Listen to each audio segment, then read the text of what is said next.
Hey everybody, this is Kerry, and this is Friday morning, November 14th, 2025. And um, I've got this series that I'm working on here, and it's based on uh, the fall of America.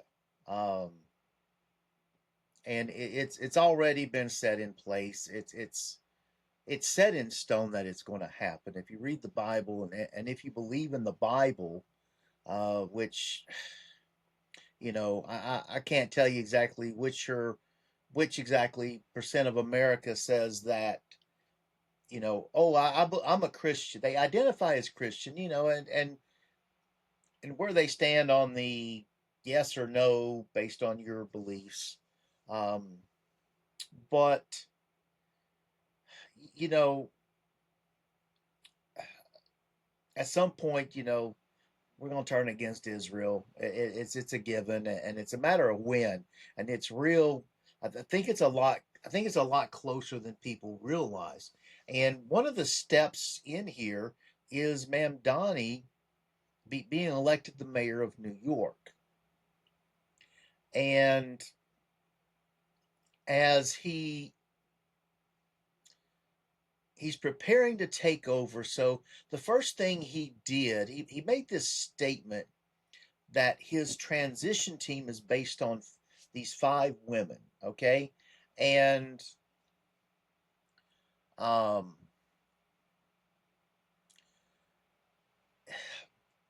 now we can all debate exactly what statement, but I think part of what he's trying to stand up and say is, "Hey, we're all about women here, okay?" I'm surprised we didn't get some trans people in there or whatever, but he made sure that he picked up previous people to he wants to he's that wolf trying to creep in, and so he's got to get closer to you. So he's got to blend in, and that's what he's done. And he's just been kind of quiet, but the so this week, the mayor of New York, she spoke up. She she had to speak out about him, and and and while some people on the right are saying, "Hey, um, you know, he just got shot down, and he knew, you knew the mayor was not going to, or the governor was not going to just, say, yeah, we need to, we're going to give you all the money for the bus passes and all the child care and all everything else that you want." And he's not the end all be all, but there's more to him. And I think what you need to look at is the value he brings to his ability to do permanent damage. It's just you know, like being in a fight. You get these boxers out there, right? And they get out there and you're the champion. They want to fight you. It's like Muhammad Ali. If you go back, and Muhammad Ali, boy, he not, but he tore up some people bad.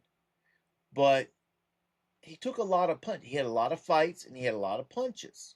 When he not, he he won, and he was good, and he was flashy, and he was flamboyant.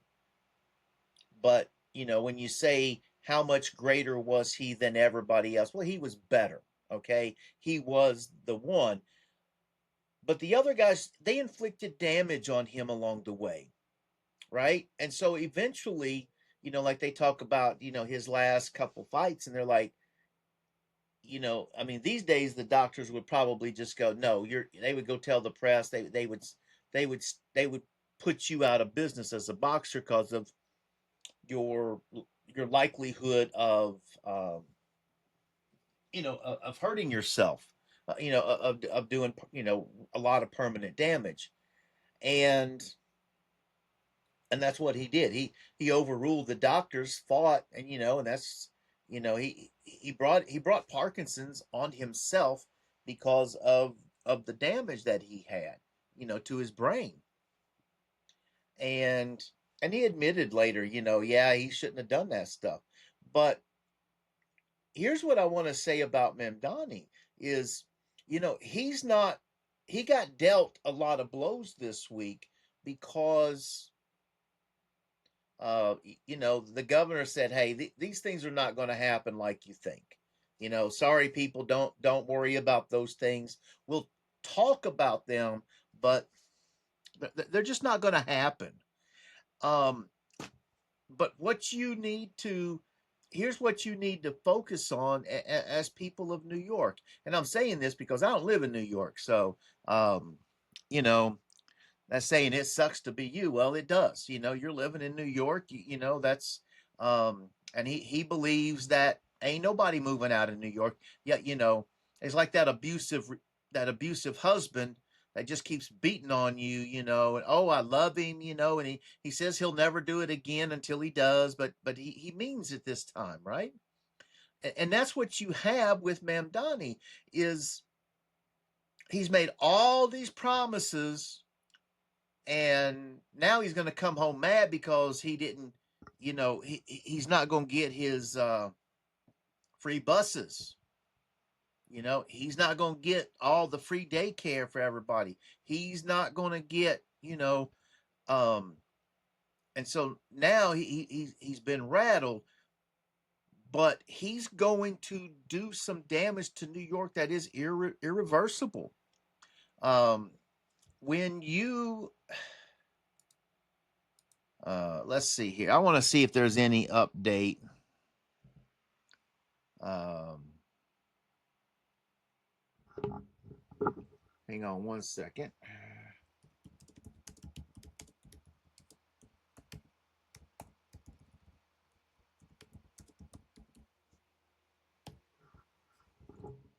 Okay.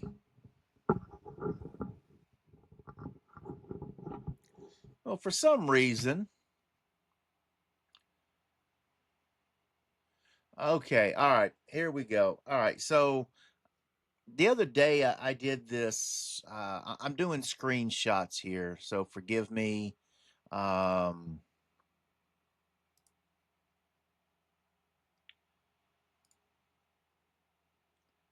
Let me try and find my thing here. I'm trying to compare the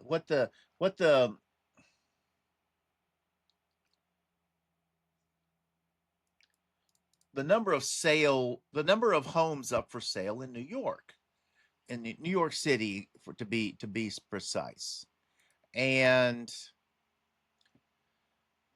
oh wow, okay, Zillow is up from Monday. Zillow is up about 50 homes. Realtor.com, yeah, they're about 100. Redfin's actually down. Homes.com 23.2. Yeah, so overall, there's about 100. There's about 100 more homes on them. This is just homes. I'm not doing rental units. That can be harder to track because apartments got a sign up. Yeah, we got a rental, we got available, but are they telling you 20 units available versus one? So, and I'm just trying to collect some data so we can sit back here in another month. What happens the day after he takes office and just make some more bold claims, right? So, you know, the first thing that's going to start happening is they're going to start living in fear of what can this guy do in damage. And so the first thing that he wants to do is he wants to assert himself as your almighty leader. Really, that's um, and he'll outright say he's a friend of the Muslim, but he won't say he's a friend of everybody else, right? He's not doing that yet, and I don't think he ever will because He's not an American. He's a Muslim. He done said it. He's you don't hear him say I'm an American. But what is the damage this man is going to do? Well, so first of all, there's been a lot of reports that when he won the primary, several companies started. They've been setting back, so they got 6 months. They got 5 6 months on this, going. Well, what are we going to do with our business? Can we just build a new plant elsewhere and just take this crap out of New York? Because he does he does want to raise the corporate tax rate up 3%. I think that's about what it's going to be, is another 3%. Capital gains tax. I mean, he wants to take everything out of New York, and I don't know what he'll get, but people, you know, some of it is the thought of him fighting for you. And a lot of people, oh man, he's fighting for us. He's trying to. It's going to take a while, but we're going to get there. And just like I remember that I'm sorry, but some of the black folks, they just got on this kick when Obama was going to when um, in that gap they were voting for Obama because man, hey, we're all black and he's just going to take care of us. And it's like, yeah, whatever happened?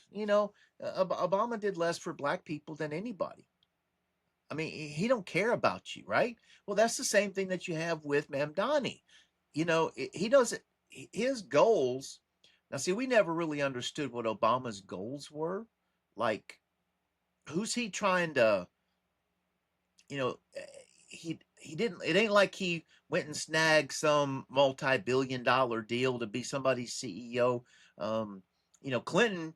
Well, Clinton had a lot of deals. The Clintons had a lot of deals going on, and they made a lot of money on the side. Obama's made his money in media. With his speaking engagements and his book. Um, Ain't really been much about him. He's been the leader of the Democratic Party until Kamala, and that just screwed everybody up. But Mamdani is not. His end goal is to bring in more Muslims, and every opportunity for you, if you have the opportunity to leave, and I wish we could track the sales of things, is you know what's the religion of the people that are now moving into New York, right? And we're not going to be, nobody's really going to track that because that's kind of hard. Hey, we need everybody to write down how many Muslims are moving into the city. That's just not something everybody's going to do, or anybody's probably going to do. And so you you look at his damage. Well, that's the first thing that's been going on is he's all these business owners, and I was watching a report. I was watching an interview yesterday or day before, and they were talking about these. I don't know what you call them, but these people who maybe realtors, I forget, and they were. I know that they're in your big cities, education is the big deal. And I mean, it's like, oh my God, your child's not born yet, and he's not even been enrolled in, it's like he's still in the womb, right? But they want you enrolled.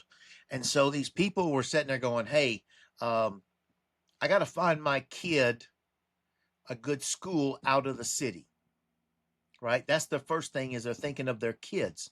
Well, then it's going to be, okay, we need to go ahead and move on out of the state.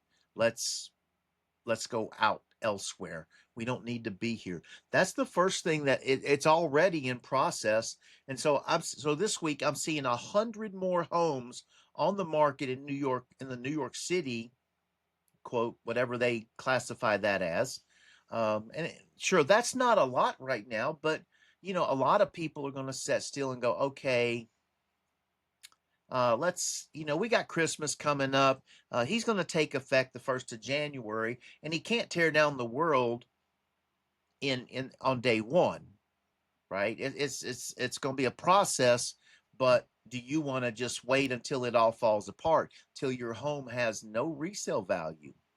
And so the first steps in here, and Mamdani does. I mean, he doesn't care if it takes him 5 or 10 years. It's like, yeah, we're gonna keep bringing all the Muslims in, and we're gonna get all this money from Qatar and whoever else to subsidize the purchases, the rent, whatever it takes, because the next thing that you're going to start seeing is as house as more houses come on the market, right? It starts going up. The pricing is just, there's going to be like, hey, it's a buyer's market. So if you want to move out, you got to take a loss or cut your profits, right? And so now you're going to start seeing property values drop, especially now that the first thing that he has the right to do is start chasing down these landlords. And if you listen to the business people that say, look, that he's going to get his team and they're going out and they're going to start taking all these buildings. Day one, they'll be, I'm telling you, probably day two, they're all going to be going out and they're going to be writing up deficiencies on everybody. They're going to come back 30 days. Hey, what have you fixed? Nope. All right, bam.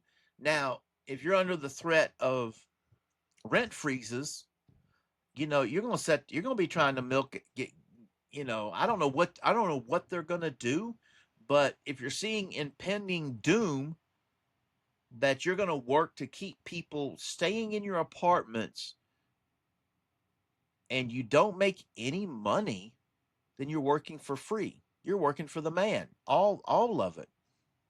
And so I think you're going to start seeing those units go up for sale.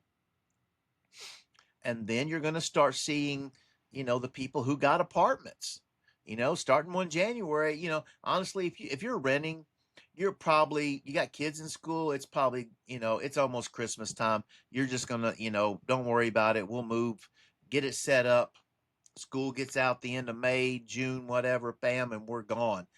But the rest of the people, you got houses, and so when you have a house, you have to look at it different because you own it.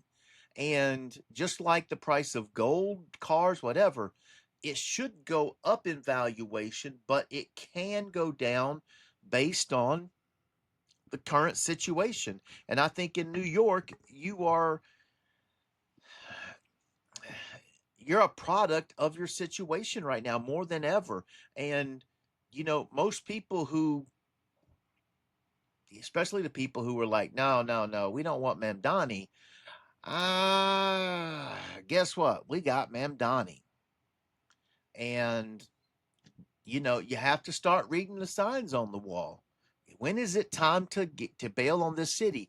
When you hear that your first business people get online and say, hey, look, we've secured a deal down in Florida, Texas, out. Because people talk about Texas and Florida. It's not just Texas and Florida. They want to get out of this state. They want to go anywhere that's going to be more affordable for their business and employees. So, what can we do to take our employees? And so if all of a sudden your company says, hey guys, we secured land, uh, we're going to tell you, sell your house, rent for a year till we get things built, and or I don't know, go move down to Florida and catch up with us when we get there. But the people who own houses, their hands are tied behind their back. They have to think further ahead. If you're Johnny that's 20 years old with no wife and kids, yeah, who cares? You can go be somebody's roommate. Trust me, I've been there. But if you got a family, now all of a sudden, your thoughts are a little bit different.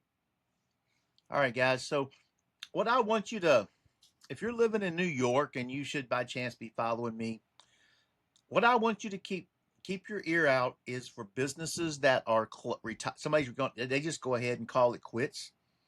Like if you got a cleaning business, you are you going to sell it for cheap to move out and take what you can? Um, Are you just gonna, if you got a business that you got a lot of competition, and your best thing is to sell off your assets? I see retirement auctions a lot. Um, is that an option there? You need to pay attention to these things because they are going to affect your life more than ever. But I'm going to tell you, of all those things, the scariest thing that you're going to see as a New Yorker is when you suddenly look around one day and you you start seeing all these Muslims in your neighborhood. You're like, they weren't here before. What am I? One day. So let me tell you, this little story here, okay? So back in 19 so back in I don't know, I think it was January of '89. That's when the Berlin, the wall was still up in eastern, in Berlin, right? And so, we had restrictions, going to Berlin, all this stuff, the Cold War.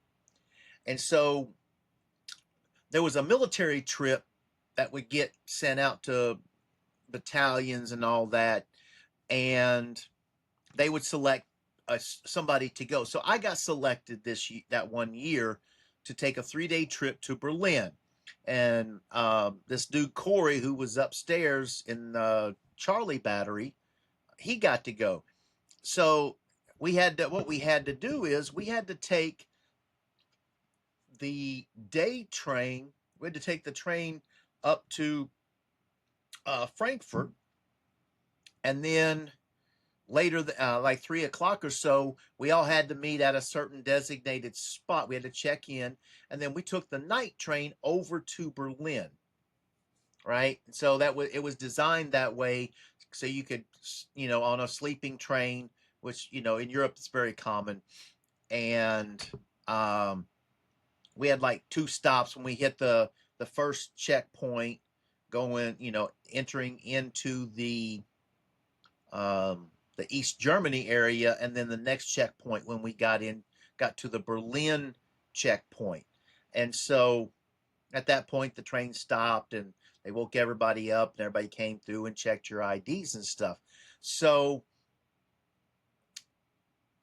we got up into, I don't know what time we got up Frankfurt. We had to get up. We had to get on that train early. We got up there. We had about 5 or 6 hours.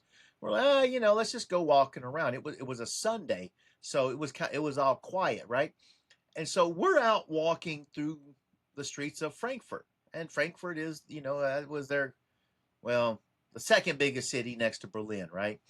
And so we're out walking, and we're just talking, and I'd known Corey for, I don't know, a year or so.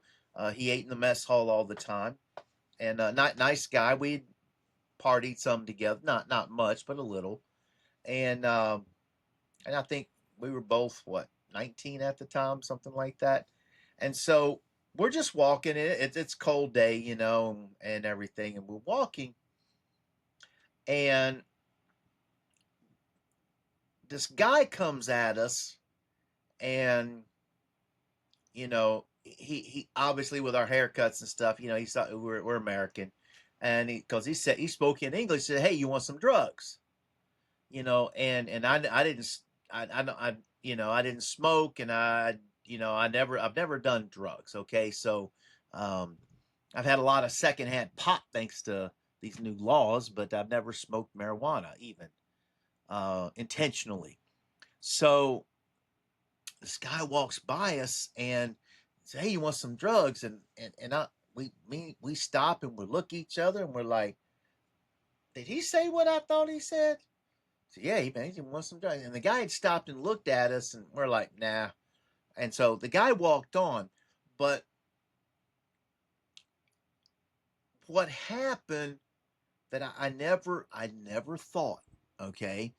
So we call it the Hassengas, right? And it's the red light district. And if you ever heard, your cities all have, in Germany, I think in Holland and stuff, you got the red light district, which is for prostitution. because it's controlled based, for safety and disease, right? So um, we stopped and we just kind of, we're like, dude, I've never had nobody just walk up to the on the street and say, "Hey, man, you want some drugs?" And dude, just he was, obviously um, he was very comfortable with what he was doing, and we stopped and we're just laughing, and then we just kind of stood there for a minute. And we kind of looked, and I kid you not, there was like this big intersection, and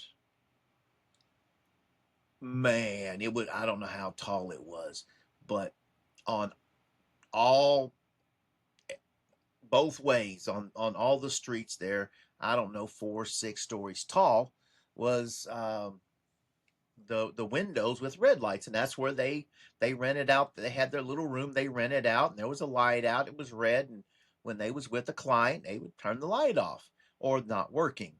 And so you just turn around and you're looking up, and you're doing all this, and you're seeing all these half naked women hanging out the window, and you're like, oh, because obviously with those things, you're like, man, where am I at? Let me get. I think it's time for us to leave. I mean, we stood there for a minute because I mean, it was. Let me tell you something. That it was huge. I mean, you're talking about the downtown. I don't know where in downtown Frankfurt this was. Um, it got. Oh man, I mean, you were like in a in a in a ginormous shopping center at Christmas time with all the red lights going on.